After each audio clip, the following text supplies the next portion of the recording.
he would take out all his anger on the kids because he could no longer do that to my mom.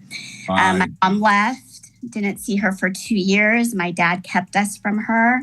So that's where it actually started going downhill when I was 10. And I got involved in drugs and alcohol, and, that was my scapegoat. But then I found my passion for art. I started drawing, I started sketching, and then I started making my own clothes. So now I gotta get mine, gotta weather the storm, gotta get mine, gotta weather the storm, I gotta get mine, gotta weather the storm. Okay, one day we gon' get on. Talk to him. You ain't got a choice. Welcome to Bailey Buck Unplugged, where we talk about sports, entertainment, and mental health in support of the Kennedy Kids Foundation. If you're struggling with mental health, we encourage you to speak up and get help. A great place to start is 988. That's the free crisis prevention lifeline. Or you can check out the resources tab at kennedykids.org. If you are in an absolute emergency, please dial 911. Either way, we want you to know that you are not alone and that you don't have to struggle, and speak up, get help. There are resources available to you, and we are here to support you. If you're new around here, I want to introduce you to our host. I am Misty Buck. I am an author and a mental health and performance coach. And my co-hosts are Robert Bailey. He is the president of Rosenhaus Sports, the president of Kennedy Kids Foundation. He's a 2-time Super Bowl champion, 2-time college national champion. He's an NFL record holder, and he's an ESPY winner. And we are also joined by Bailey Brooks Masburn. She is a celebrity wedding and event planner, a former NFL cheerleader, and the executive director of the Kennedy Kids Foundation. Welcome back to another vibrant episode of Bailey and Buck Unplugged for the Kennedy Kids Foundation. Today, we are sitting with serious style and soulful substance as we welcome a powerhouse guest, the queen of custom fashion herself, Jhoanna Alba of Alba Legacy, a light beyond appearance. Known for dressing everyone from sports legends to Hollywood icons, Jhoanna blends fashion, empowerment, and purpose into every stitch. But today, we're not just talking threads. We're unraveling the story behind the scenes, diving into her journey, the legacy she's building, and how she uses creativity to uplift communities. So get ready to be inspired, maybe laugh a little, and definitely walk away feeling like you've just had a front row seat to greatness. Let's get unplugged with Jhoanna Alba. Welcome, Jhoanna. Hello. Thank you for having me. Good to see you, Robert, Bailey. Good to see you guys. Great to have you, Alba. Bailey, can you come with me everywhere and do that intro when Yes, that intro was amazing. You know I can. Well, Jhoanna is a longtime family member. We consider her family. She has been designing all of my husband's custom wear since he was 19 years old, which is over 2 decades, because when you're 6'8", you can't just go to a store and pick out a size that works for you. So everything he wears has to be custom made, and it's all made by her. And she made me my very first custom outfit, which is a 3-piece suit that I love, that I wore to a speaking event and got coverage in a magazine for. So wow. I've also been decked out in Alba's threads. So Alba, our first question that we like to start off all our guests with is to find out a moment in your career where you felt like you struggled the most with mental health. And I know a lot about your story, but I want everybody else to get to know it too. So let's start there. I appreciate that. Well, it actually started way before that, before I started my business. And it was when my parents got a divorce. Actually, I was 10 years old, and that was a struggle for me. It was a very toxic environment. My mom decided she had to leave. My father got full custody of all 4 kids. So I have I have 2 older sisters and a younger brother. My younger brother is 6 years younger than me. So, and then my oldest sister is 6 years older than I am. So, there's quite a few of age difference, but my father got custody of all of us. And then that was a struggle because he would take out all his anger on the kids because he could no longer do that to my mom. My mom left, didn't see her for 2 years. My dad kept us from her.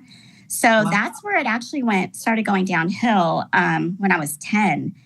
And I got involved in drugs and alcohol, and, that was my scapegoat. But then I found my passion for art. I started drawing, I started sketching, and then I started making my own clothes. So, so we're from the Philippines, and my family migrated when my mom was only 25 years old. So very young. In the Philippines, you're either very wealthy or very poor. And our family in the Philippines are like mayors and whatnot. So my mom had her own driver, her own cook, her own cleaning lady, like someone who followed her around. So when they came to the States, she had to learn how to drive, how to learn how to cook, how to learn how to work, and all of that. So I'm saying this to say is that there was a lot of struggles for my parents coming to the States from the Philippines, and that kind of, involved the kids, obviously. And then they, when they got a divorce, and like what I said, is that was a struggle. So my scapegoat was designing, making my own clothes. We couldn't afford to go shopping like everybody else at school, was able to do. So I would thrift, buy like $2 outfits and just cut and create. And that was my scapegoat for mental health. Well, it's so funny you say that, because I know Robert's gears are spinning right now. And so are Misty, because you said two things in there. One that Misty relates to really well, but also Robert. So I'll touch on Robert's, because Kennedy was very artsy, super artsy. Dash high school, but Robert used to take her shopping and drop her off at the thrift stores and to buy like clothes to thrift and to make. So she was very like that in alignment. I thought it was such a great part of the story for the two of you to discuss. Yeah, that's amazing. Did you go thrifting? At what age did you start thrifting? 10, 11, 12. That's incredible. All the way now, I still do. That's incredible that at 10 years old, because when you say 10 years old, I go back to when I was 10 years old. And I don't know, maybe it's a male thing, but when I was 10 years old, I was like this. I could not tell you what was going on. My parents also divorced around, I think I may have been 8 years old when they divorced, but I don't have the recollection, and to the point where, there was a lot of domestic violence in my house.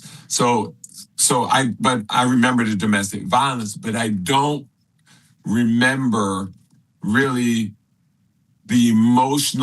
how emotional that was to me. I was just like, okay, like, when can I go outside? You know what I mean? Like, I was so oblivious. And so for you, to remember that pain and to actually at 10 years old start like understanding to go to the thrift store, using creativeness in terms of, drawing, and that's incredible at a young age, I think, to be able to do that. I don't think I really became conscious of my feelings and all that until maybe I was in the teens, Well, I have to share. I was trying to get away from my father. So any chance I can get to just get away, and that was my happy place. Right. Also coming from a domestic violence situation, abusive home as well. So as much as I can get out of the house when I was able to is why I ended up there. And then I would come back in my room and start creating. I would shut the door, lock the door, and that was my safe space.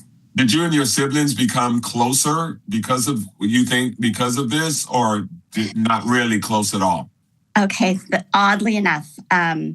So my oldest sister ended up going to college so I was 10. My middle sister was 12. My oldest sister was 14 at the time of the divorce. My little brother was 4. So my oldest sister was getting ready to go to college. She ended up going to UCLA. And then my middle sister ended up going to Riverside. And then I ran away from home. I found my mom and moved in with her. So growing up, we didn't have a relationship. Wow. But now when I tell you, I speak to my siblings every single day. My father passed away, oh gosh, Ashley's 18 years ago.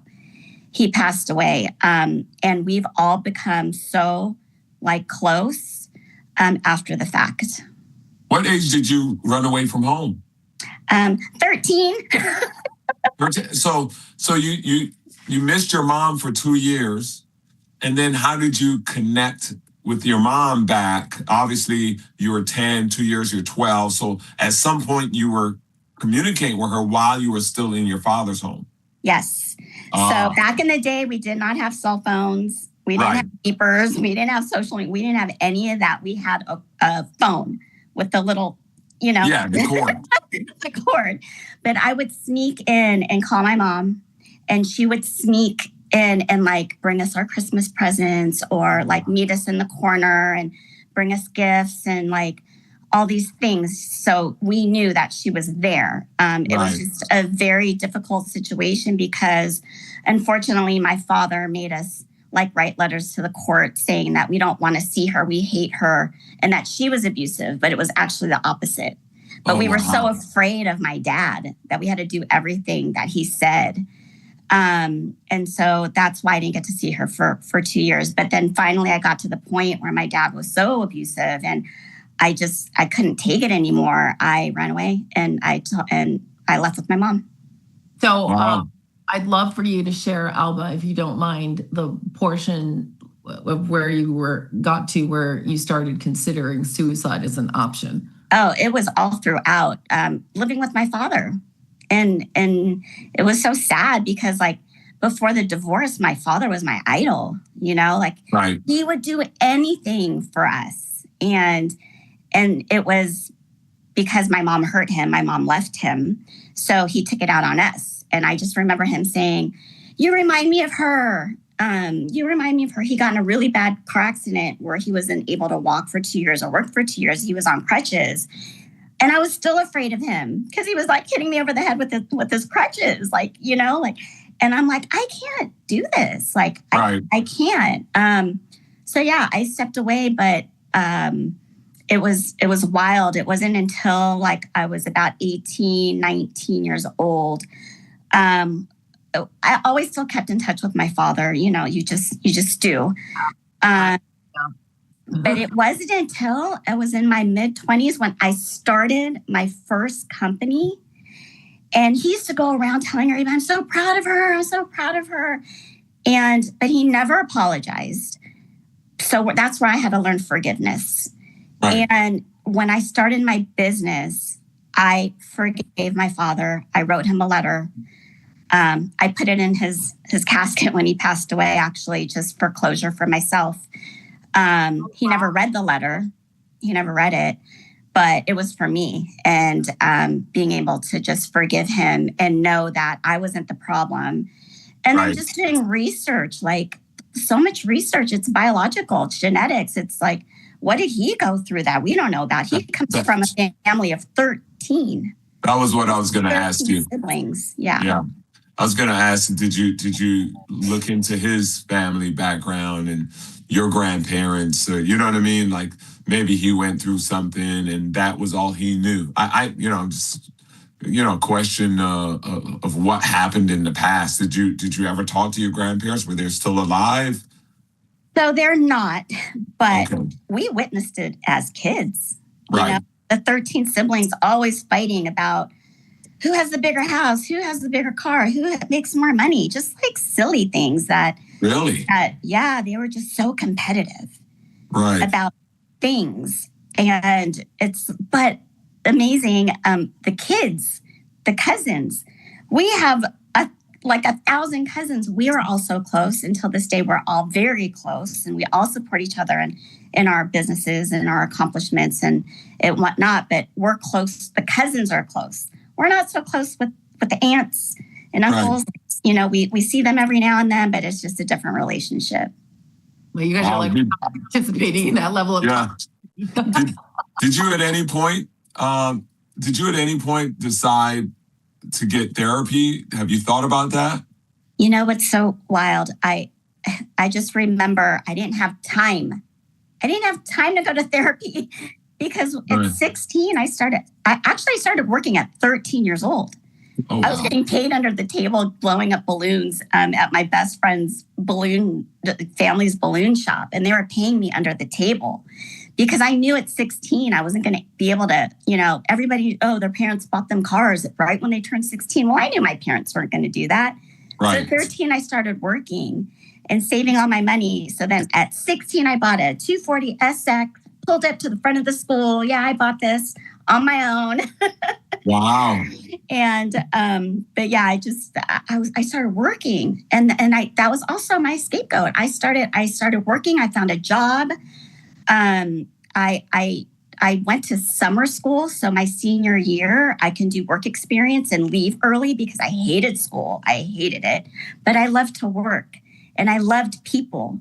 And, I got a job at Gary's Tuxedo Shop servicing, men and to come for proms and weddings. Oh, wow. And that's where it all began. So that was my therapy. People were my therapy. I didn't actually have to seek it. However, I did want to be like a child psychologist growing up. So I started and I got my degree in child development because I wanted to start there. So then I started teaching at 18.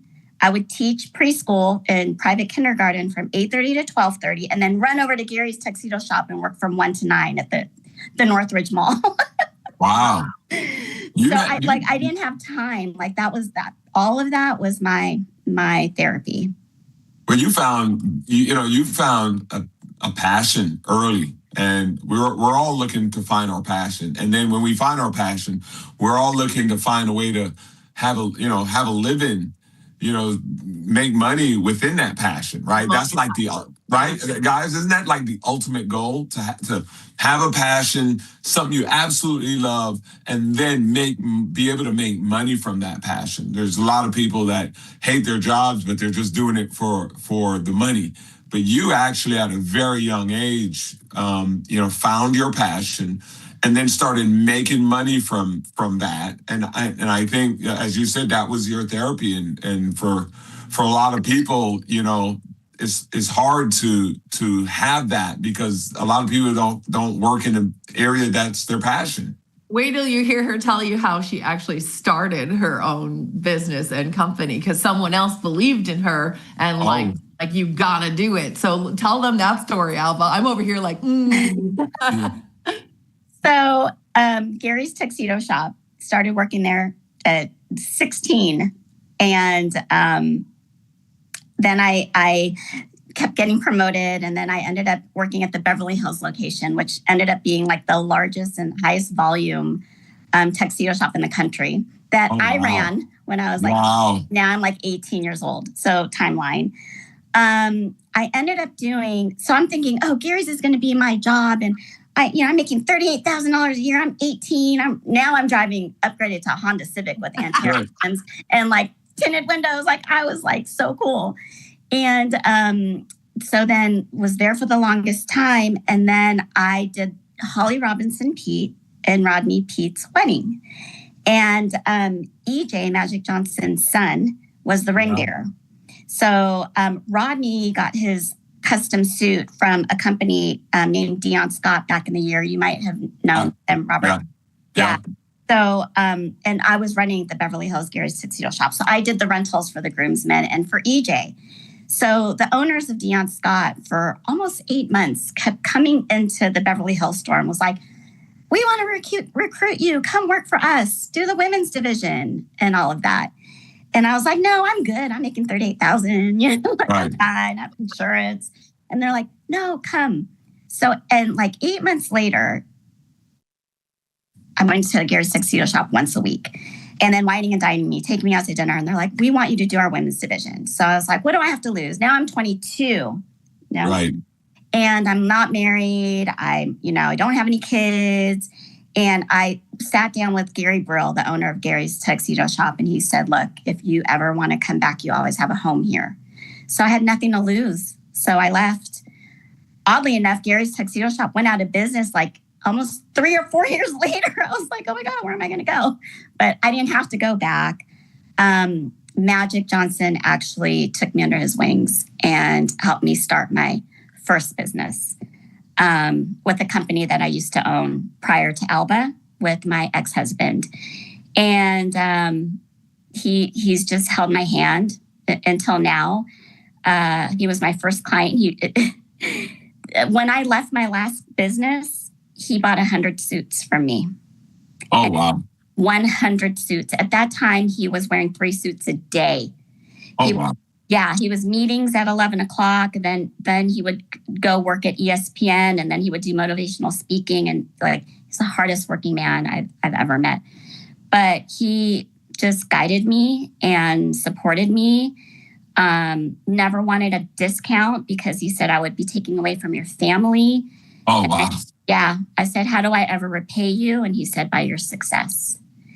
And that's what I live by on a daily basis is how can I not succeed with everything that I've been through, with all the support that I have, with my family, with my platform. So now I'm here. Alba stands for, like Bailey said, a light beyond appearance, because I didn't want it to be about me I wanted it to be about people.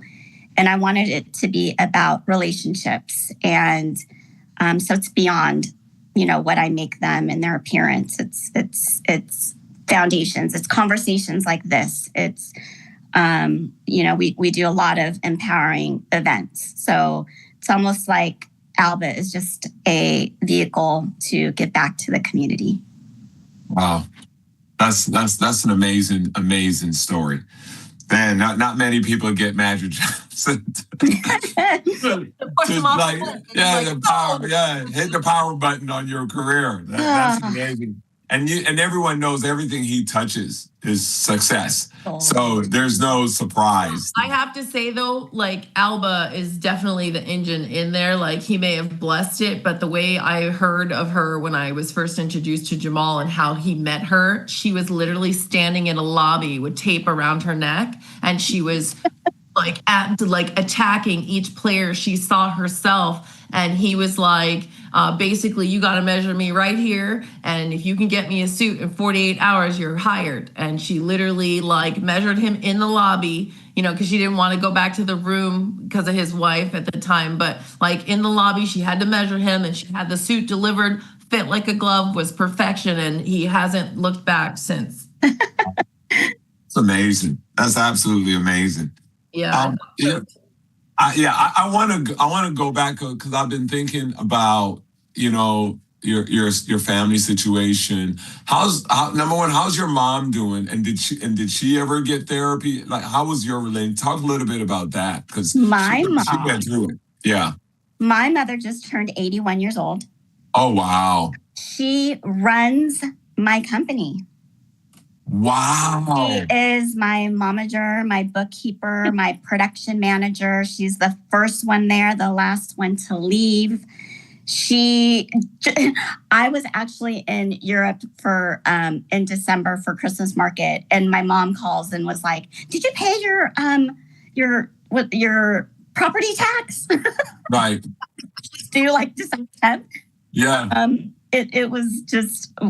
She's always on top of it. And yeah, my relationship with her is, we got those years back. And right.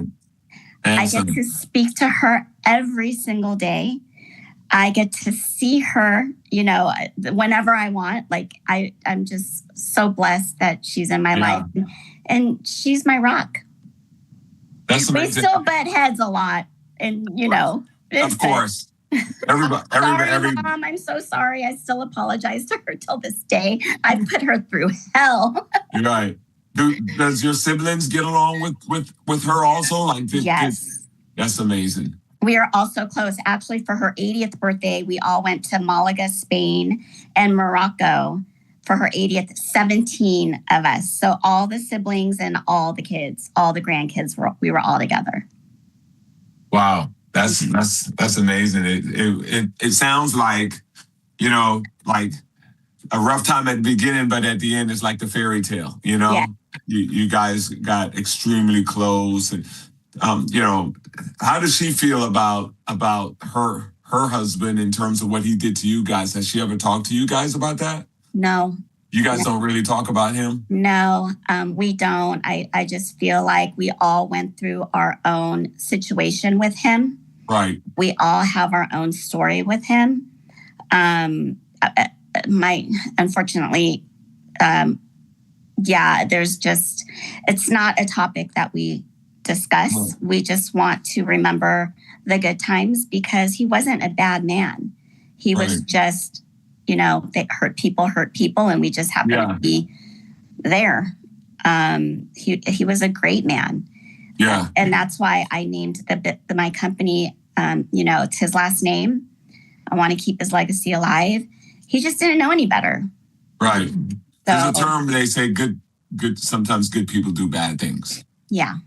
I think maybe this is when it applies, Well, he was the oldest of the 13. Yeah. So, and how's the relationship with uncles and aunts and all that? It's there. Like we communicate. Like my uncle's my insurance agent, my aunt, nurse and all. Like, no, we're family. We're always going to be a family. We're always going to be there for each other. Unfortunately, I did lose my cousin November 17th, 2024 of mental health suicide. Oh. So, I had to accept the fact that her and I were very close because we were the entrepreneurs in the family. Right. We were the cousins that just, we ran in the same circle. She was more music and sports. We started collaborating, and working together often. But I think the pressures that she had also in a male dominant industry, it really got to her. But I got to spend time with her. And a lot of time. So I'm at peace with her decision because I think she did good in this world and she did God's work. Right. So I'm in peace. I'm at peace with that. We're so sorry for your loss, Alba. Yeah. How old was she? 40. Oh, wow. Yeah. Yeah, she was in turn 41. So very. Did you see any signs when you look back on it? Did she ever talk to you about maybe some depression, bad times she was going through? Yes. Which is also very difficult because she actually spent a whole week at my house. She was going through some transitions, in her life. She did get bullied on social media, which was very hard for her because by her peers and like people that she helped. So that was really hard for her. She couldn't understand why. And she never cared about credit. Like, who cares about, I did this for you, I did that for you. You know what you did for them. But other people would just, try to take credit that with all the hard work that she did, and bully her on social media. So that was very difficult. She had to step away. She actually had to step away from work. She moved to Hawaii for like 6 months. She decided to come back to LA and she stayed with me for a week. And that's when she started talking about how depressed she was. And you can see it in her face and how she took care of herself. And, she didn't look great. She was repetitive. Like, she kept saying the same things over and over. And then she sat with me on the couch at my house and she told me that she called the suicide hotline. And I was like, you're not going to do that. You're an Alba. You're stronger than that. That was like in December of 2024. And I was like, you got this, don't let us down. Like, we need you. And so she started tapping back into work and she did the Filipino Clippers Heritage Night. That was November. Like a November 11th of 2024. And that was her last event. She passed away November 17, 2024. Wow. I'm so sorry that happened, and that for her and for you and your family, it sounds like, you really supported her the best that you could. Mm-hmm. I hear that in what you were saying, because you guys have overcome so much as a family so many times before, right? We have. So her mother is my father's sister. So there's always been a lot of struggles within the family, but I think her job was also her scapegoat. And oh my God, she was so successful in so many ways. And all she kept saying is, I just want to support my mom. I just want to pay off her house. I just want to make her happy. She kept saying that. And I'm like, what about you? Stop trying to make everybody else happy, because she would be the first person to help somebody start their business. She was the biggest cheerleader that anyone could ever ask for. She was always there for everybody else. So when she was seeking help, I don't think she was reciprocating that back. Her family did put her in to like I don't know what it's called, a facility. And she checked herself out. And she's like, this isn't for me. And so we've tried, but at 40, I think she was just kind of set. Like, I did everything that I could in my lifetime. And she's helped so many people.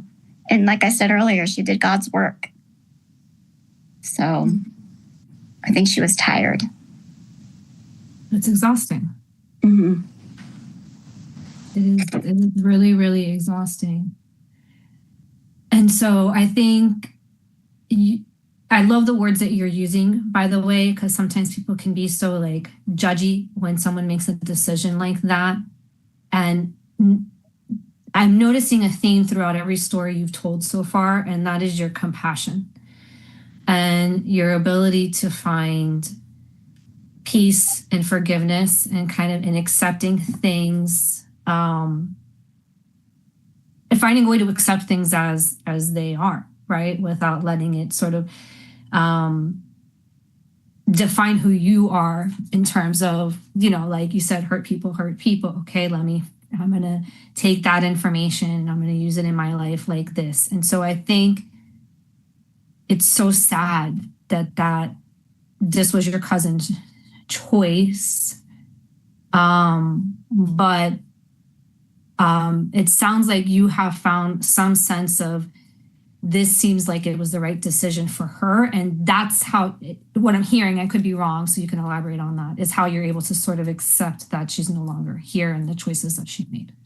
Yeah, it's kind of my only reality. Like, it's, we shared our stories. I know her story and we were so close, like she's a part of me. Yeah. So I felt her pain. And, and I had those thoughts when I was 10, 11. She was older.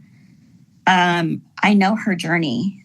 I know the family. So, that I can only be supportive, even if, we don't think it's fair or it's right. That's what she thought was best for herself. And I had to accept that. And I had to look back and be like, that's what she needed to do. And it's unfortunate, but like I said, she also lived an amazing life. So I've accepted it all.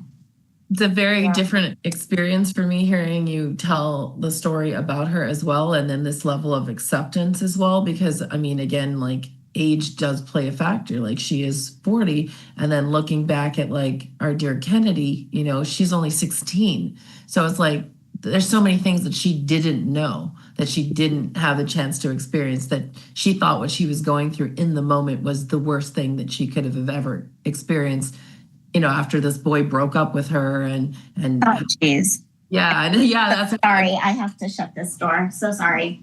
Oh, you're fine.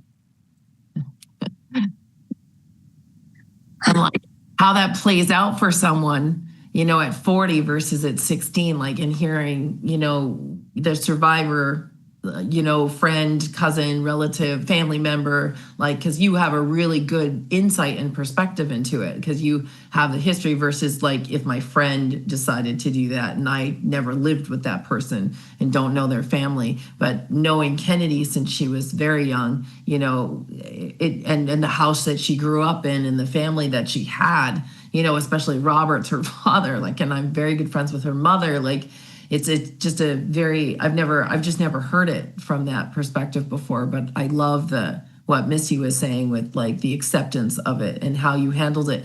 Because to me, it's like you said you didn't go to therapy, but there's so many ways that you've been talking throughout your story and then things that you've done, like putting the forgiveness note in your father's casket. Like these are tools that are out of therapy though, as well. Yeah. Has there been anything that you looked into, or do you just feel like that's a natural response for you? I actually, and I have to give credit to my ex-husband. That one time. Okay, fine. Just one time, who's actually my daughter's father. So our relationship was very toxic and extremely toxic. I met him when I was 13. He introduced me to joints. That's where the drugs came about. We actually did drugs together when we were younger. We started dating 13 to 16, toxic relationship, ended up going to the same high school, dated on and off throughout that, very abusive. Also very abusive. I felt like I was dating my father. Like it was like insane until one point I'm like, I also can't do this anymore, left the relationship. He ended up becoming a born-again Christian. He was heavily into drugs and he met a pastor that basically saved him, and he started going to church and was very involved in the church community and ended up becoming a junior pastor. So when we reunited at 26 because we got married at 27. We got married at 28. He introduced me to church. I was raised as a Catholic, and I ended up going to church and using my child development skills and did child ministry with him. We were married for 7 years. Yeah. So he actually introduced me to Christianity, which I'm very thankful for. Sorry, because just in my head, I was like, he introduced you to drugs, and then he introduced you to all of it. I'm just like, wow. And then he gave me my child. And he introduced you to motherhood. Like, wow. I know. Is that crazy? Hello. Yeah. That's just, I think he was in my life for, these very reasons. And he is a significant part of my life. And I mean, we don't have a relationship right now. It's very difficult to do that. But yeah, he introduced me to Christianity. And from there is when I found forgiveness and have used that in my walk throughout. So this is so interesting to me because my story is crazy. No, it's fascinating. Listen, everybody has a story. We all have a past. We all have all these crazy things, and some maybe more than others. But I think, your story, it's so fascinating to me on so many levels, and there's so many parallels. So I'm wondering, first, I just want to say kind of offhand comment that I wholeheartedly have always believed that it just takes one person to see you and believe in you for you to change your life. So for you, maybe that was Magic Johnson. For your husband, it was this pastor that turned his life around. And so I think it's really important to reach out to other people and allow other people to do that for you, which is kind of what you're saying. Your cousin was a little like resistant to. I don't know it in its entirety, but again, just on the surface of what you're saying, it sort of sounded like that. So I think that that's like just kind of a side note. But I also found it really interesting, and I wanted to ask, do you think that having experienced that toxic, abusive relationship with this young man in high school that reminded you of your dad, and then you made the decision to leave, did that help you forgive your mom, or had you already like really forgiven her and understood why she left? I had already forgiven my mom. I knew it wasn't her. I knew that she was just trying to, she wanted to be happy, and I don't blame her for that. So I admire that, actually. So I've actually followed in her footsteps, which is wild. So she's been married to her husband for 44 years. They do not live together.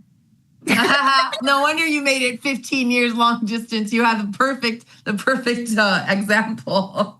Like I grew up watching her and how she maneuvered things. And it's just incredible what she's overcome. So I've never was angry at her. My dad made me feel angry. My dad made me angry at her, but I wasn't. I knew my mom had to get away, and she's happy. And she's very happy.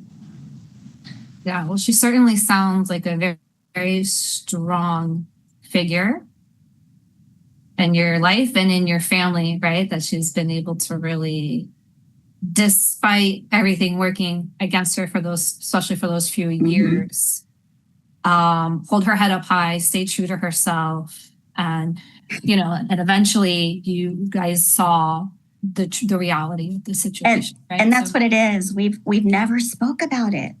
We see her and her actions and how she lives her life and how she travels around the world and how her and her husband bought a Dodge Challenger for their weekend car. It's electric blue with black stripes. And she's 81. This is amazing. Yes, every weekend they go on a drive in their sports car. The license plate says Vroom. They're hilarious. They're and I just admire that. And she's encouraged me to travel around the world and take my daughter with me and experience the world. I think a lot of things too, people get stuck and they are too complacent. And people just have to really live their life and go out there and experience the world and travel. And I'm so sorry about the noise in the background. You can't? Okay. But yeah, my thing is for everybody is really enjoy life and really go out there and visit different cultures and experience different cultures. And every year I take my team on a trip. There's 5 of us and we rotate and they get to pick wherever they want to go around the world. And I pay for it all with my American Express points, by the way. I pay for everything with American Express. I get my points. I get to take them on trips wherever they want to go. And we just get to experience things together that I think is very important for people. I love that you just said that. And I have heard no less than 4 times, I'm not kidding you, in the last month from different people to chase joy, chase fun. And so I'm setting that as my intention for this year because I think you're right. We get complacent and we stop thinking about these things. You have to make that effort to have fun, to chase joy, to do more, allow more space for more of those things without feeling guilty about it. I'm going to enjoy it, right? I'm going to have sort of this childlike adventure and enjoying and being present for and enjoying my life. So I love that you just shared that. Universe, God, I hear you. Thank you. I do have it keeps to coming into my life. But I will reiterate what you're saying, because when I started my company, I had the opportunity to meet with Tommy Lasorda also, who was one of my idols growing up. So it was Magic and Tommy. And when I first started my business, they both took me out to lunch. And Tommy says, and I know everyone's heard this, is if you love what you do for a living, you've never worked a day in your life. And that's also one thing that I live by. Magic always said, if you're not happy, move on. When I left my last company that I had with my ex-husband, and he was the first person I told, he was like, thank God, I was waiting for you to start your own enterprise. I was waiting for you. And then that's when he bought the 100 suits and was like, let's go. And then literally a month later, he's on the cover of Delta magazine and every front pocket of all the planes around the world in my suit. And I'm like, wow, You know, you got to sometimes let go to God has bigger plans for you.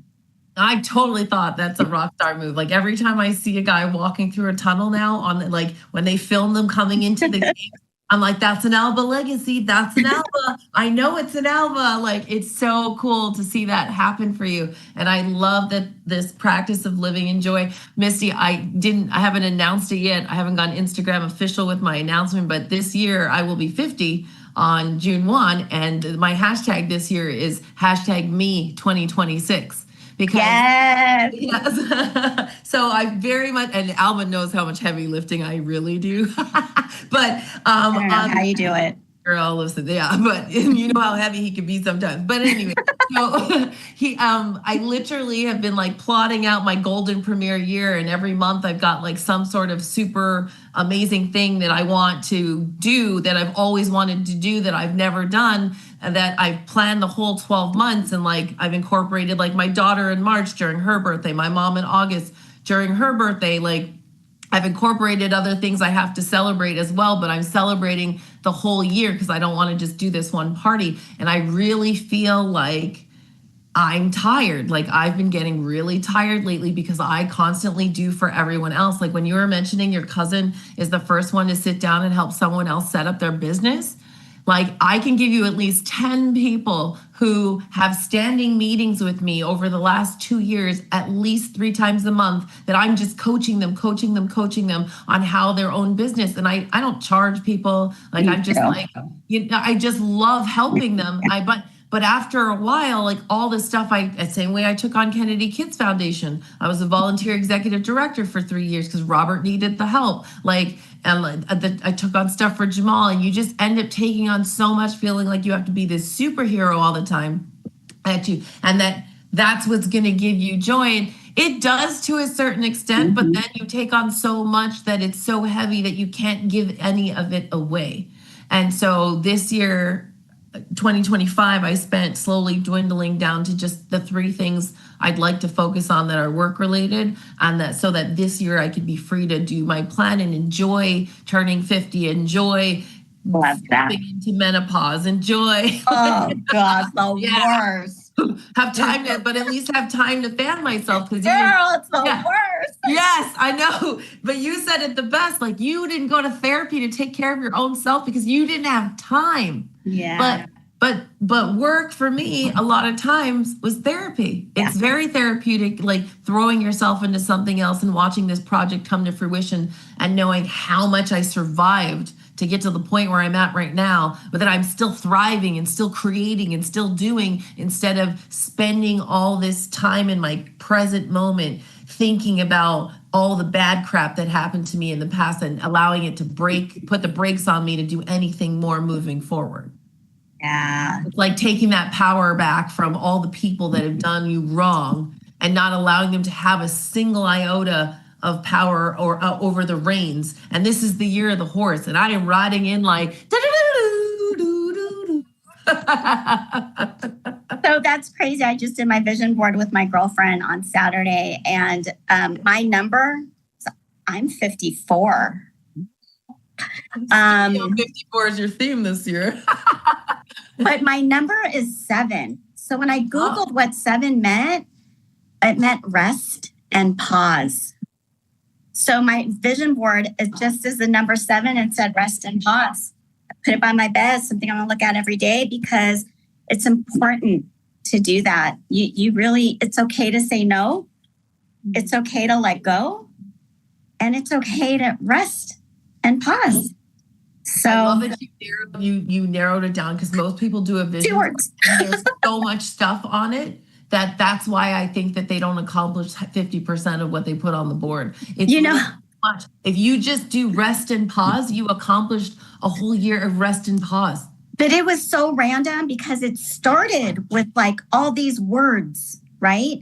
And I'm like, I don't like this. I painted it black. And then I painted 7 white, and I painted the bottom rest and pause in white. There are no gray areas. Nope. That's it. You got to do it. So that's what I'm doing this year. So if you don't hear from me, I'm resting. And as you should be, because you have done a lot of heavy lifting. I've seen so many people decked out looking incredible in the style that you create. I don't know where you get your ideas from. The lookbook that you send out with options is phenomenal and so pro. It's such a class act. And to come Thank you. that you've come from, like what you would never know. You would never know. Thank you. I don't share often, but when I do, it's this is also very therapeutic. I tried so hard not to make you cry today. Oh my God, how you would usually be boo-hooing. Like, I did pretty good, actually. Yeah, I'm excited for this year. And we are actually having every May, we do a Mother's Day event. This year, we decided that we are going to honor past mothers. So mothers that have passed away. We're having their kids on the panel, or their children on the panel, to discuss their legacy and their story. Oh wow, that's gonna be fun. So that's what we're working on next. Oh, I love that. That is so beautiful, and what a way to give back. It's always good to share stories. Yeah, because I think it helps other people, right? Like, it gives you other perspective in terms of like, oh yeah, like I can identify with that, or I never thought about it that way. And that's why. And sometimes just speaking, things come to you that you're like, oh, I never really thought about that either until they came out of my mouth. So, Yeah. what I mean? Like, that happened a lot to me today. Well, but it's your story, it's your experience, it's your testimonial. So it is my testimony. Back to your Christian start. Yes. So for sure. So what are things that you do? So I know you mentioned you and your intention for this year, rest and pause. But what are some other things that you need to do when, this is a question we ask everybody as we get ready to wrap up the show, by the way. So what is things that you do when maybe you're not feeling well, or your mental wellness is off, or you're in a funk, or you're just overstressed, or whatever it is, to reset and like help yourself? Like, what are the top 3 things that you do today? So I have found being alone, I love it. Like, when you're like, in your 20s, you want to be popular and be around everybody. And then your 30s, you're at all these events and networking and, building your business. My 40s, I was like trying to find myself. I had to restart because I left my company. My last company, I had to start all over at 40. So now in my 50s, I love being alone. Like, any chance I get, just when I drive, except for right now, I am so sorry. They were supposed to come at 2:00 and they came early. I'm getting my stairs done. We really can't hear it, honestly. Okay, good. So, but in my 50s, it's just, I love being alone. Any chance I get when I drive my car, I used to listen to your radio and you're blasting and you have the windows down. It's like so loud. I don't listen to anything. It's just quiet. It's my meditation time. It takes me about an hour and a half to get to work from where I live. I work from home most of the time, but when I'm going to the production house, it takes me about an hour and a half. I just love the silence. I love the silence and just let my mind just go wherever it needs to go.